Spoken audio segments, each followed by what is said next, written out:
Apakah flyernya sudah muncul, PowerPoint-nya, brother? Sudah? Sudah, Romo? Oke, ya. Baik, saudari dan saudara, seperti biasa, bahan Lex Divina kita ialah Injil yang akan kita renungkan pada hari Minggu yang akan datang. Hari Minggu yang akan datang, Minggu 15 Juni 2025, kita akan merayakan Hari Raya Tritunggal Maha Kudus.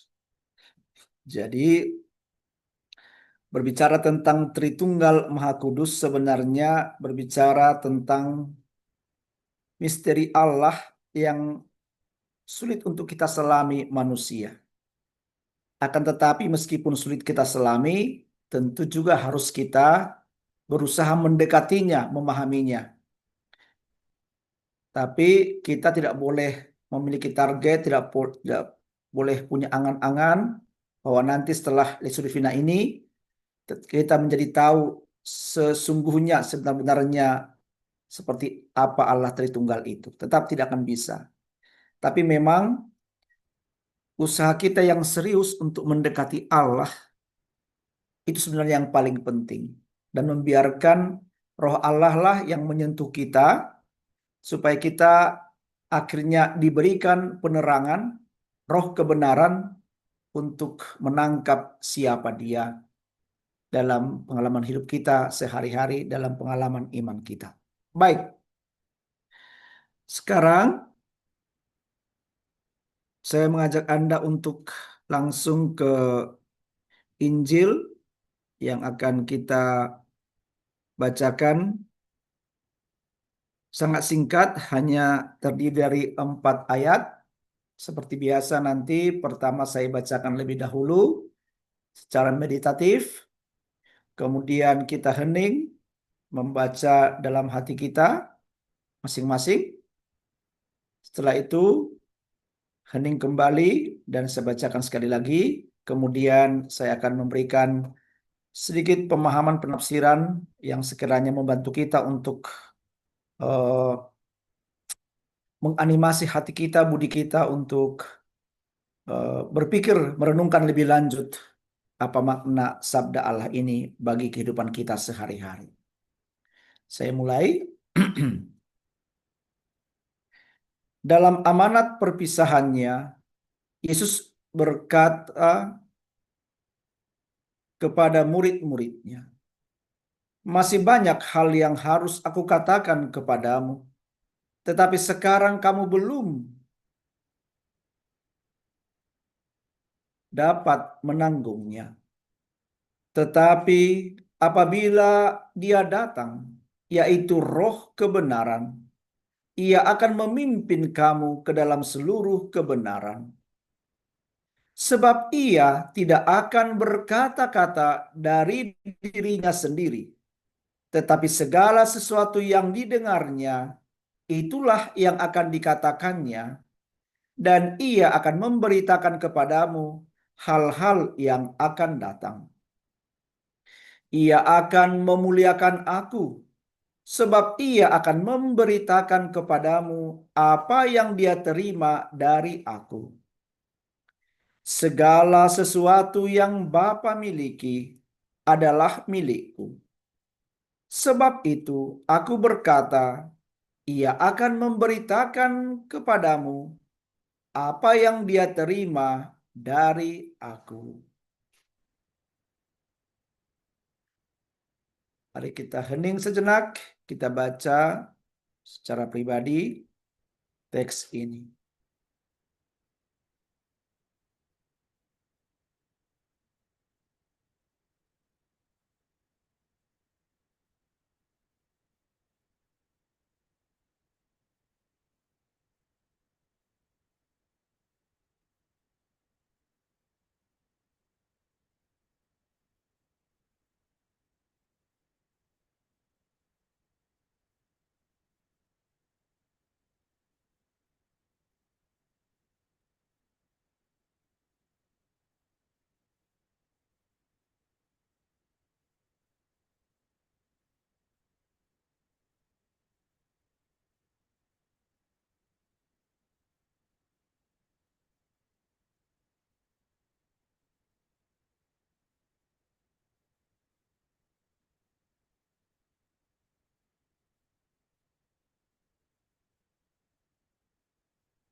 Baik, saudari dan saudara, saya akan bacakan sekali lagi. Dalam amanat perpisahannya, Yesus berkata kepada murid-muridnya, "Masih banyak hal yang harus aku katakan kepadamu, tetapi sekarang kamu belum dapat menanggungnya. Tetapi apabila Dia datang, yaitu Roh kebenaran, Ia akan memimpin kamu ke dalam seluruh kebenaran. Sebab Ia tidak akan berkata-kata dari dirinya sendiri, tetapi segala sesuatu yang didengarnya, itulah yang akan dikatakannya, dan Ia akan memberitakan kepadamu hal-hal yang akan datang. Ia akan memuliakan aku, sebab Ia akan memberitakan kepadamu apa yang Dia terima dari aku. Segala sesuatu yang Bapa miliki adalah milikku. Sebab itu aku berkata, Ia akan memberitakan kepadamu apa yang Dia terima dari aku."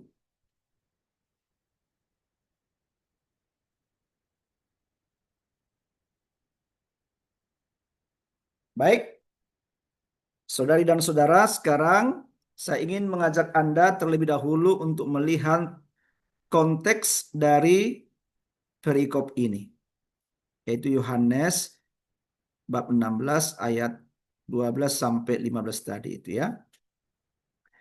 Teks Injil ini berasal dari konteks situasi saat-saat terakhir sebelum penyaliban Yesus, yaitu tepat pada seusai perjamuan malam terakhir dan sebelum mereka pergi ke Taman Getsemani. Itu ya. Jadi konteksnya ialah saat-saat terakhir sebelum penyaliban, tepat seusai perjamuan malam terakhir dan sebelum mereka pergi ke Taman Getsemani. Tapi berarti masih tetap di tempat mereka mengadakan perjamuan malam terakhir itu.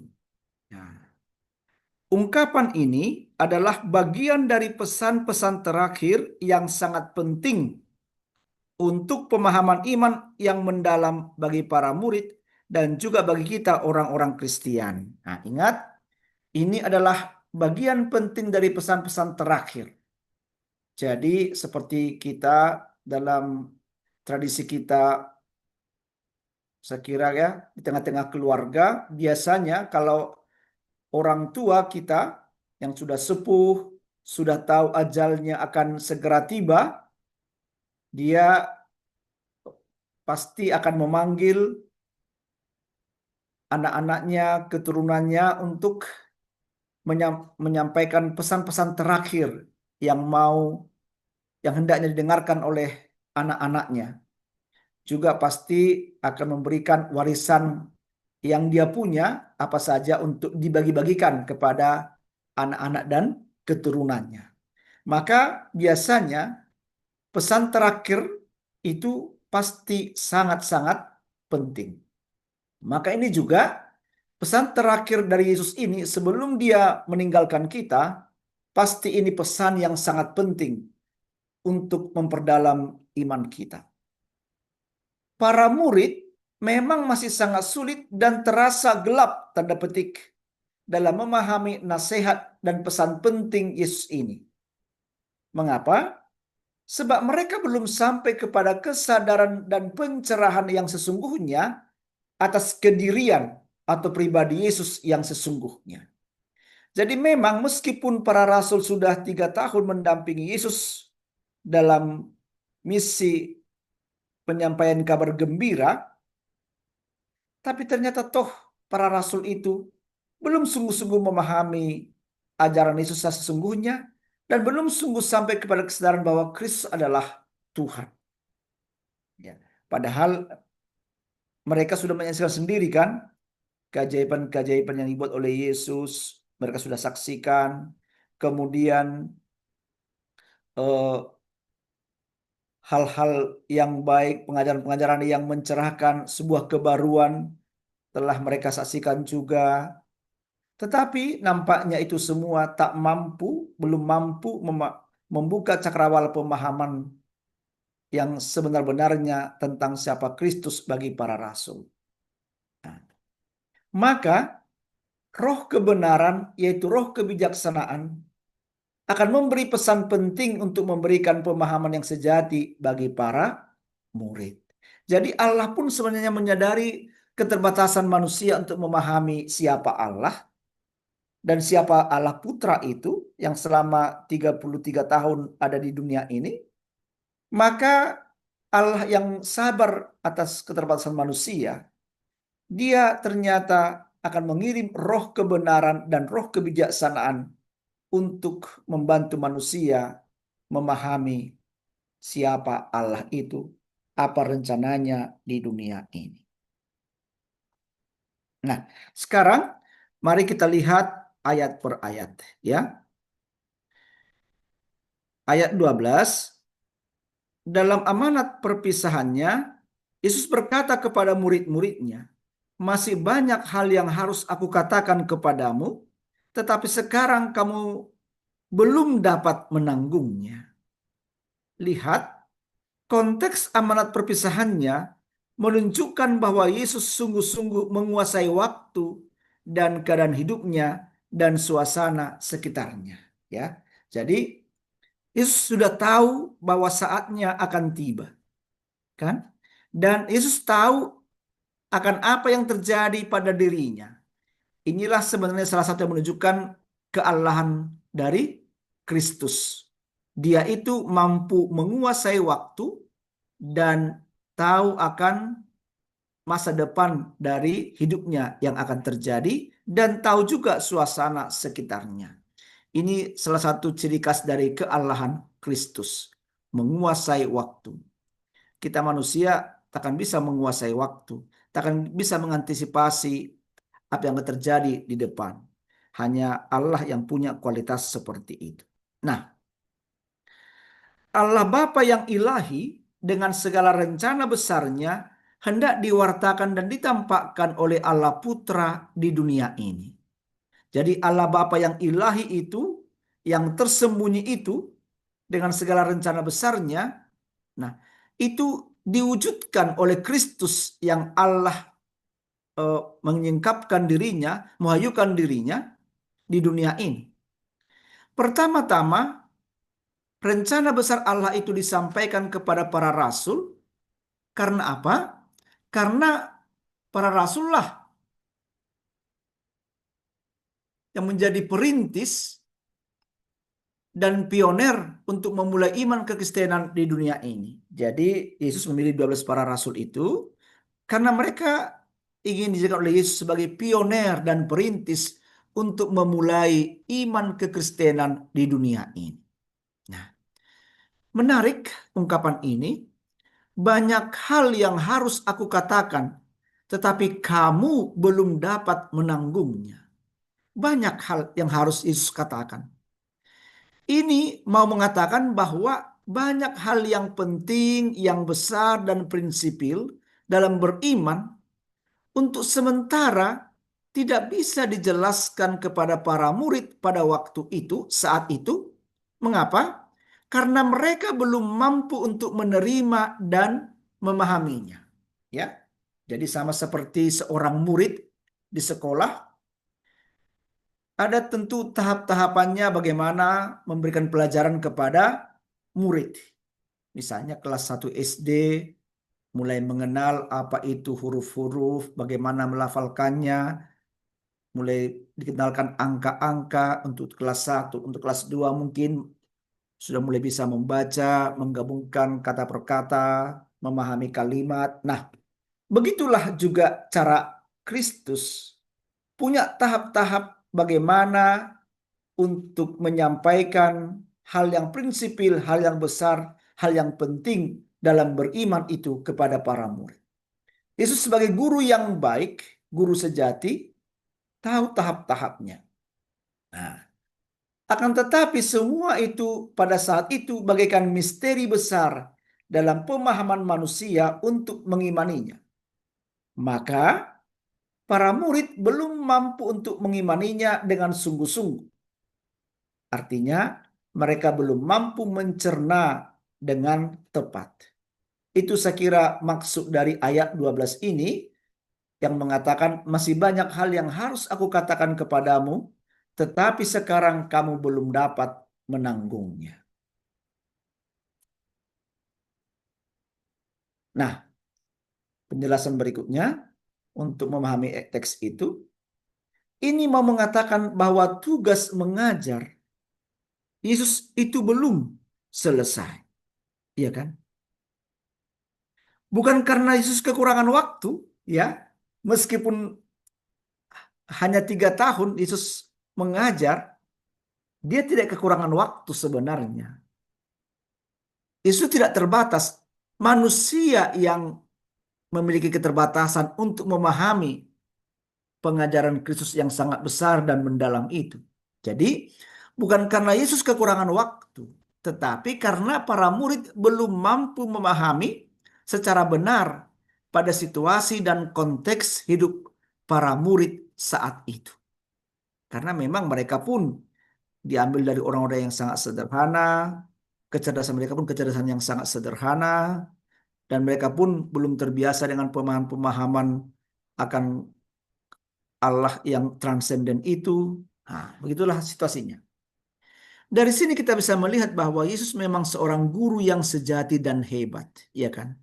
Dia memulai pengajaran dengan hal-hal yang mudah dan sederhana lebih dahulu. Jadi Yesus itu guru yang sejati, guru teladan karena dia tahu konteks, situasi, dan keterbatasan para muridnya. Tuhan mengajar kita manusia hal-hal apa yang mampu untuk dan kita paham. Dia tahu tahap-tahap kemampuan manusia. Disinilah kemampuan refleksi dan internalisasi, ya. Internalisasi itu artinya pembatinan dari kita sebagai orang beriman diperlukan. Jadi iman itu semakin hari semakin mendalam bisa kita hayati, kita hidupi, itu tergantung dari kemampuan kita berefleksi dan internalisasi. Pembatinan dari setiap pemahaman iman itu. Nah, ayat 13. Tetapi apabila dia datang, yaitu roh kebenaran, ia akan memimpin kamu ke dalam seluruh kebenaran. Sebab ia tidak akan berkata-kata dari dirinya sendiri. Tetapi segala sesuatu yang didengarnya, itulah yang akan dikatakannya dan ia akan memberitakan kepadamu hal-hal yang akan datang.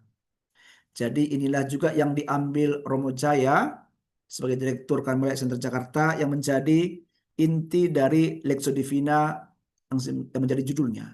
Soal roh kebenaran yang akan memimpin kita ke dalam seluruh kebenaran. Nah, saya akan menjelaskan ini lebih mendetail karena nampaknya Romo Jaya ingin mengarahkan ke sini pemahaman pendalaman kita. Roh kebenaran dijanjikan oleh Kristus untuk mendampingi para murid setelah Allah Putra, yaitu Kristus, meninggalkan dunia ini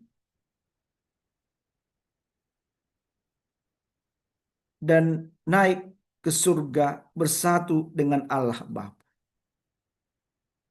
Kebenaran bukanlah penemuan manusia, ya. Ia adalah anugerah dari Allah. Nah, ini yang harus menjadi pemahaman kita yang mendasar. Jadi, kebenaran itu bukan berasal dari manusia, bukan penemuan manusia. Kebenaran itu dianugerahkan dari Allah, berasal dari Allah.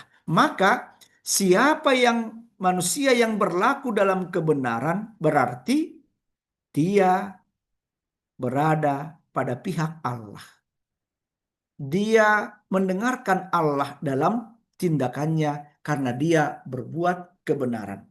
Karena manusia in se dari dirinya sendiri tidak akan mampu berbuat kebenaran. karena manusia hanya mampu menimba kebenaran dari Allah sendiri sebagai sang sumber kebenaran. Jadi salah satu eh, apa eh, prinsip ontologis dari Allah itu ialah selain Dia satu, tunggal, juga Dia benar, kan? Kata kunci kebenaran menjadi perhatian serius kita karena itu diungkapkan oleh Kristus sendiri untuk menunjukkan bahwa kebenaran itu adalah sesuatu yang paling penting dan prinsipil dalam pengajaran Kristus. Semua pernyataan dan keputusan Allah bagi manusia sejak awal penciptaan sampai sekarang dan kelak sampai selama-lamanya adalah ungkapan kebenaran dan menjadi pegangan hidup bagi kita manusia ciptaannya. Jadi, mulai dari awal penciptaan, sekarang sampai selama-lamanya, sebenarnya Allah selalu menyatakan kebenarannya di dalam hidup kita. Dan kita diharapkan di sepanjang hidup kita harus hidup di dalam kebenaran itu yang adalah anugerah dari Allah. Maka kita harus senantiasa mendengarkan roh kebenaran yang telah dicurahkan Tuhan kepada kita. Kebenaran dari Allah itu pasti bersifat roh, ya kan? Karena Allah itu bersifat roh dan ilahi. Maka roh kebenaran itu adalah tanda kehadiran dari Allah yang sesungguhnya bagi manusia dan dunia ini. Maka apa konsekuensinya? Di mana ada kebenaran berarti di situ Tuhan berada. Karena setiap tindakan Allah adalah tindakan kebenaran. Semua kebenaran yang ada di dunia ini adalah kebenaran yang berasal dari Allah. Pernyataan dari segala kebenaran adalah tugas dari Roh Kudus untuk menyatakannya. Nah, jadi Roh Kuduslah yang mengajari kita bagaimana kita bertindak di dalam kebenaran setiap harinya. Nah, roh kebenaran adalah roh yang memberikan kesaksian tentang kebenaran, yaitu kesaksian tentang Allah Putra yang mengungkapkan rahasia Allah Bapa. Artinya apa? Roh kebenaran inilah yang akan meneruskan dan melanjutkan atau suksesi, ya, keberlangsungan, keberlanjutan tugas misi Yesus untuk menghayukan Allah yang sebenar-benarnya yang terwujud dari Allah Tritunggal. Jadi, roh kebenaran ini adalah Roh Kudus, dialah yang meneruskan dan melanjutkan tindakan suksesi dari tugas misi Yesus untuk menghayukan Allah yang sebenar-benarnya dalam Allah Tritunggal itu. Rahasia Allah yang selama ini masih tetap dalam misteri, ya, karena Allah adalah yang tersembunyi itu, akan semakin dapat diselami dengan pertolongan roh. Maka benar roh ini sering juga disebut sebagai sang penolong, ya. Dalam minggu-minggu yang lalu kan sering juga kita dengarkan itu, ya. Dalam bahasa Yunani dikatakan parakletos. Nah, para itu artinya dekat di hati manusia. Kletos itu penolong. Maka sang penolong itu, roh Allah itu sangat dekat dalam diri manusia. Dia tidak jauh. Tinggal kita sadar apa tidak. Nah, ia, yaitu roh kebenaran, akan memberitakan kepadamu hal-hal yang akan datang. Ini ayatnya tadi kan. Ungkapan ini mau mengatakan bahwa roh Allah akan memberi makna kepada kita kembali semua ungkapan Yesus dalam situasi baru di masa yang akan datang. Roh akan mengungkapkan arti aktual dari apa yang sudah dikatakan Yesus. Maka dengan demikian, nah ini menarik dan penting, setiap generasi manusia yang baru yang lahir di dunia ini, baik itu pada zaman setelah Yesus, kemudian mungkin 100 tahun berikutnya, 200 tahun berikutnya, dan bahkan sekarang di zaman kita ini dan zaman yang akan datang, setiap generasi manusia yang baru yang lahir di dunia ini akan tetap menginterpretasi dan memaknai semua sabda yang diucapkan Yesus berkat roh kebenaran yang memberikan pencerahan dan pertolongan. Jadi roh kebenaran itu terus berkarya sejak Yesus naik ke surga dan roh kebenaran diturunkan ke dunia ini. Maka roh kebenaran itu di sepanjang zaman terus memberikan interpretasi dan memaknai semua sabda yang telah diucapkan oleh Yesus 2000 tahun yang lalu untuk menjadi pegangan dan pencerahan serta pertolongan bagi kita dalam menjalani iman kita ini. Menarik bahwa itu tanda bahwa Allah tidak pernah meninggalkan kita. Dia dengan caranya yang sangat luar biasa senantiasa mendampingi kita dalam setiap zaman, dalam setiap generasi. Nah, ayat 14. Ia akan memuliakan aku, sebab ia akan memberitakan kepadamu apa yang dia terima dari aku. Di sepanjang hidup Yesus di dunia ini, Yesus selalu memiliki sikap batin yang jelas untuk memuliakan Allah Bapa di hadapan para muridnya. Jelas ya, dalam setiap kata-kata Yesus itu, dia selalu mempermuliakan Allah Bapa. Ternyata demikian juga roh kebenaran akan memuliakan Yesus Allah Putra dengan cara akan terus-menerus memberikan kesaksian tentang Dia dan menyatakan makna dari perkataan Yesus itu untuk umat di sepanjang sejarah kehidupan manusia di dunia ini. Jadi sama seperti Yesus 2000 tahun yang lalu mempermuliakan Allah Bapa, roh kebenaran pun setelah Yesus naik ke surga akan mempermuliakan Yesus yaitu Allah Putra dan terus-menerus memberikan kesaksian tentang Kristus di sepanjang sejarah kehidupan manusia di dunia ini. Jadi memang benar sabda Allah yang dikatakan oleh Kristus 2000 tahun yang lalu tetap aktual sampai sekarang. Mengapa? Karena roh kebenaran itu senantiasa membantu kita untuk menangkap apa yang menjadi sabda Allah yang disampaikan 2000 tahun yang lalu. Ini menunjukkan bahwa memang sabda Allah itu sungguh-sungguh hidup. Meskipun disabdakan dikatakan 2000 tahun yang lalu, tapi karena roh kebenaran mengajari kita pada zaman sekarang, toh sabda Allah itu terasa sungguh-sungguh hidup di zaman kita yang sekarang. Sang penolong yang adalah roh kebenaran akan menerangi manusia dengan penerangan ilahi sehingga tetap mampu melihat, mencerna, dan mengalami pengajaran Kristus dalam setiap komunitas Kristiani gereja yang dibangun oleh umat beriman. Sekarang pun kita mampu memahami sabda Allah itu berkat roh kebenaran, dan masa-masa yang akan datang pun orang-orang yang hidup setelah kita, yakinlah, akan mampu memahami sabda Allah itu karena roh kebenaran setia mencerahi mereka, menerangi pemikiran mereka, asal terbuka iman kepada roh kebenaran itu. Pewahyuan Kristus akan terus berlangsung selamanya di dunia ini sampai akhir zaman, karena Roh Kudus selalu memberikan tuntunan kepada semua umat beriman di sepanjang zaman hidup manusia di dunia ini. Nah, ayat terakhir, segala sesuatu yang Bapa miliki adalah milikku. Sebab itu aku berkata, ia akan memberitakan kepadamu apa yang dia terima dari aku. Artinya apa?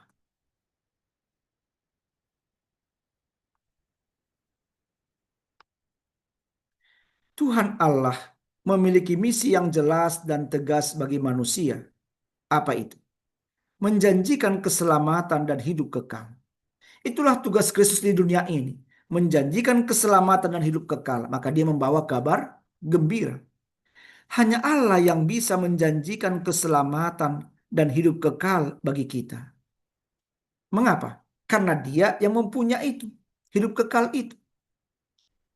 Itu adalah privilege dari Allah. hak spesial dari Allah. Dan selain Allah, tak ada yang punya kuasa itu.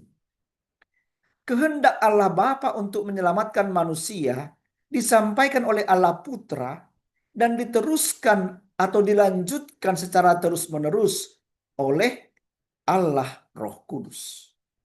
Nah, maka orang-orang Kristiani yang hidup setelah zaman Yesus hidup 2000 tahun yang lalu, seperti kita sekarang ini, tak perlu berkecil hati. Meskipun Yesus tidak lagi secara fisik bersama kita.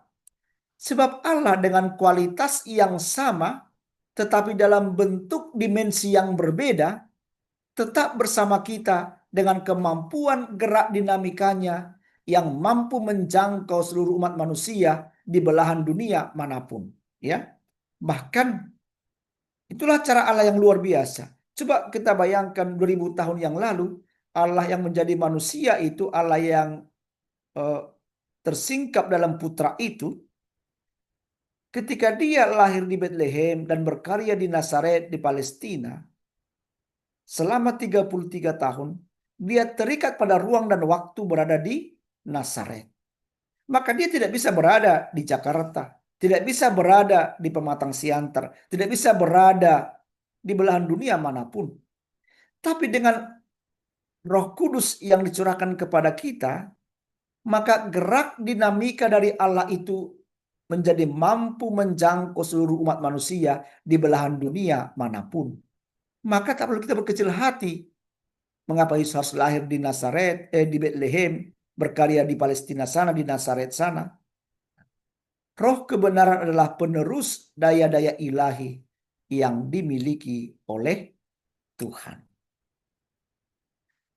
Nah, sekarang tiba kita pada refleksi akhir dari perikop itu.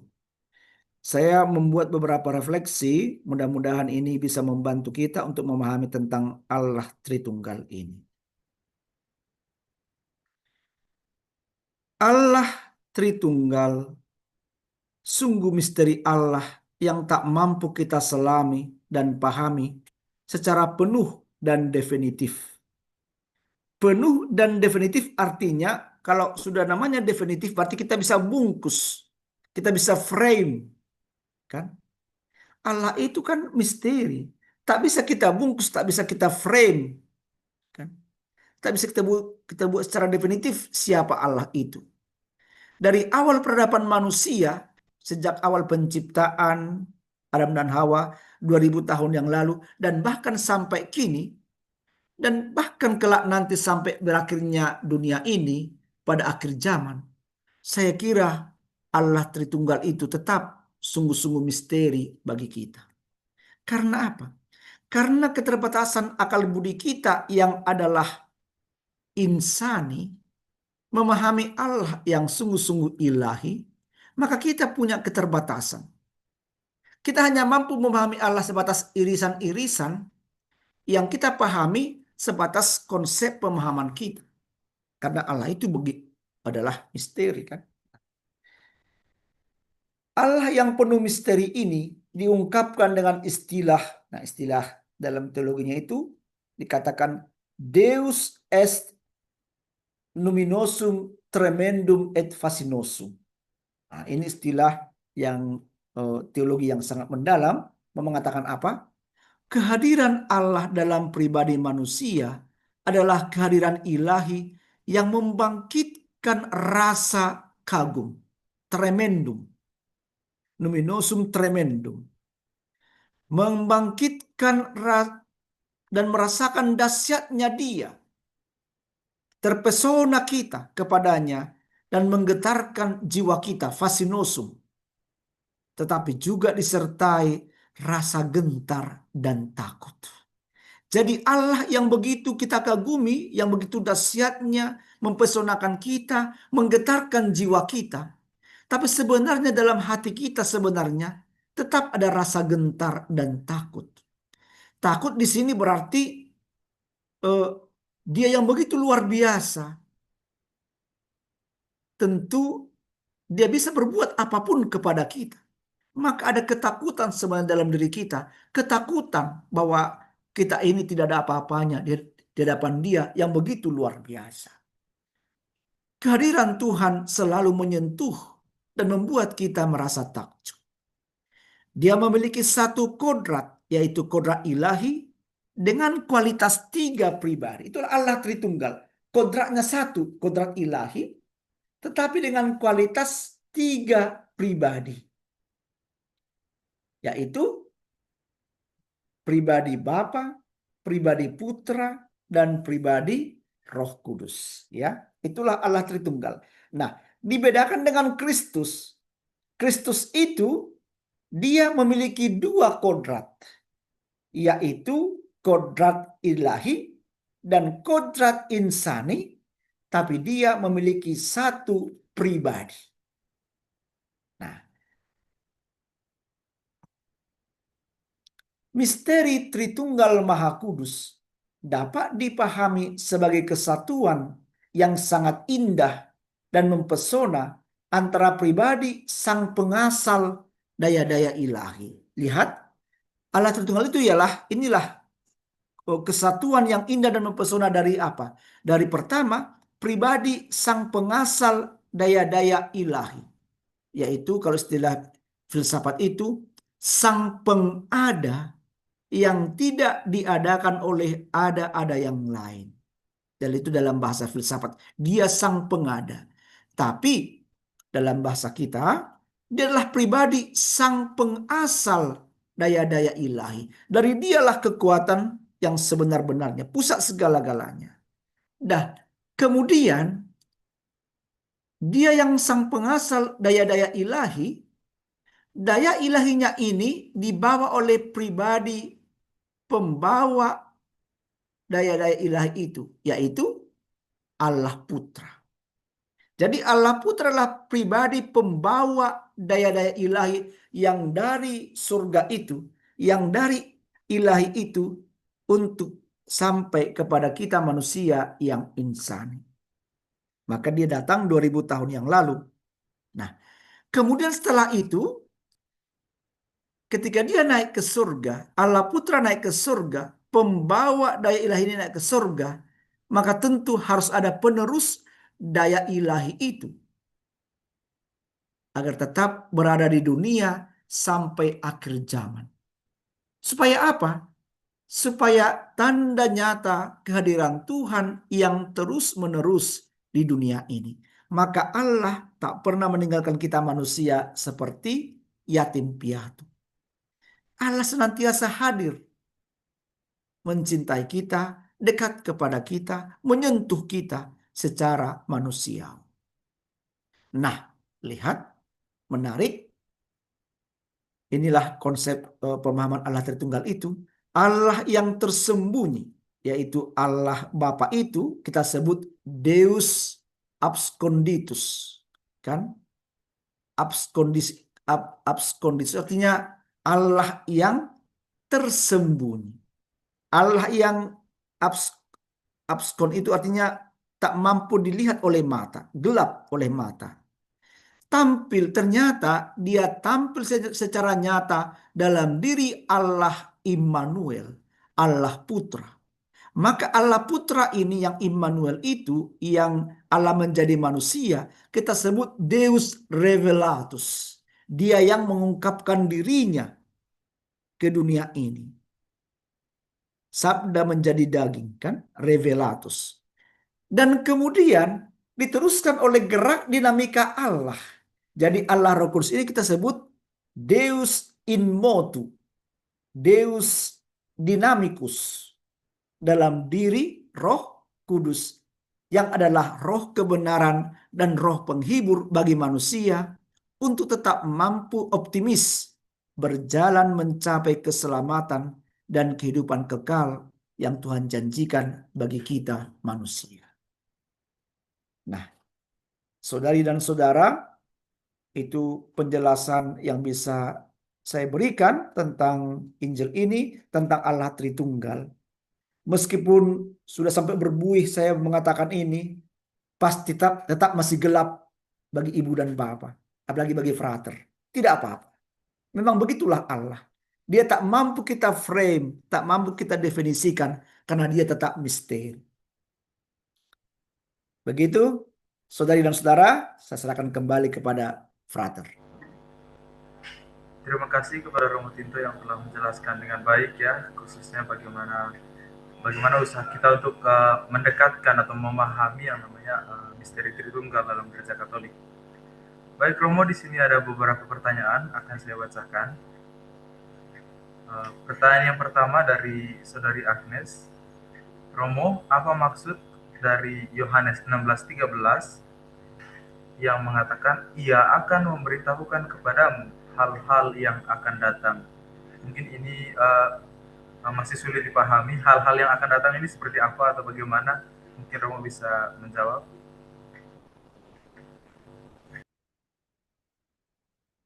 Yang ayat 16 tadi, Frater ya. Ya, uh, yang ayat 13, Romo. Ayat 13. Ya. Ya.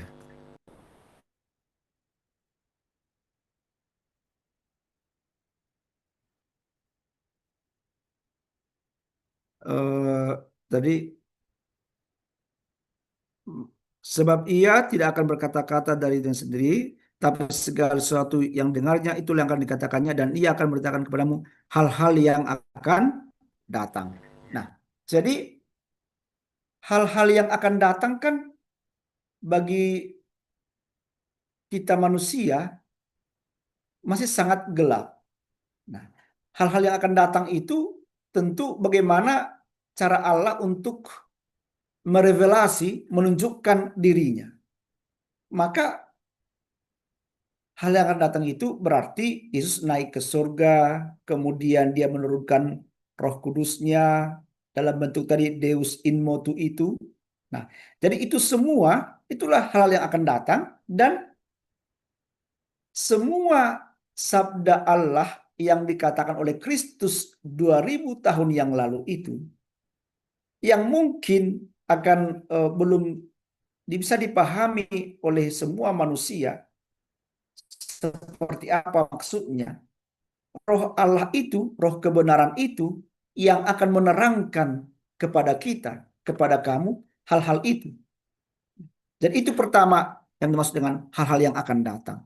Supaya eh, sabda Allah itu tetap konkret, tetap hidup sungguh-sungguh pada setiap zamannya. Nah, jadi roh kebenaran itu akan memberitahukan kepadamu dalam setiap zamanmu itu. Itu artinya hal-hal yang akan datang. Nah, jadi memang